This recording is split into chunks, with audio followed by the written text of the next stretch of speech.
সাবেক প্রধানমন্ত্রী শেখ হাসিনা পদত্যাগের পর ভারতে আশ্রয় নেন।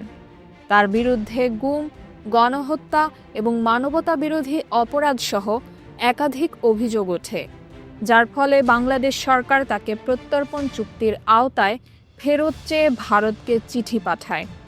তবে এখনও ভারত সরকারের পক্ষ থেকে কোনো উত্তর পাওয়া যায়নি। এদিকে ইন্ডিয়া টুডের মুড অব দ্য নেশন জরিপে উঠে এসেছে, উত্তর পূর্ব ভারতের ৫৫% মানুষ চান হাসিনাকে বাংলাদেশে পাঠানো হোক। ২৩% জনগণ মনে করেন হাসিনা ভারতের মিত্র ছিলেন, তাই তাকে আশ্রয় দেওয়া সঠিক ছিল। অপরদিকে ৩৭.৬% ভারতীয়দের মতামত এই বিষয়ে ইতিবাচক। তবে ২১.১% মানুষ চান তাকে ফেরত পাঠানো হোক।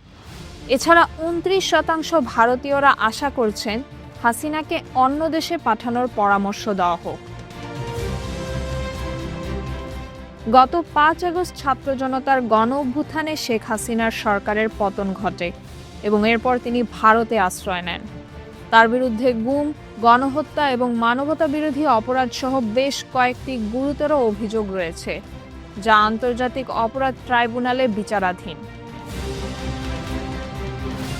এই জরিপের ফলাফলে ভারতীয় জনগণের মতামত বাংলাদেশের রাজনৈতিক ভবিষ্যৎ এবং আন্তর্জাতিক সম্পর্ককে প্রভাবিত করতে পারে, বিশেষ করে শেখ হাসিনাকে ফিরিয়ে দেওয়ার বিষয়ে সিদ্ধান্ত নেওয়ার সময়। তাহমিনা রহমান হাফসা, ঢাকা ওয়েস্ট।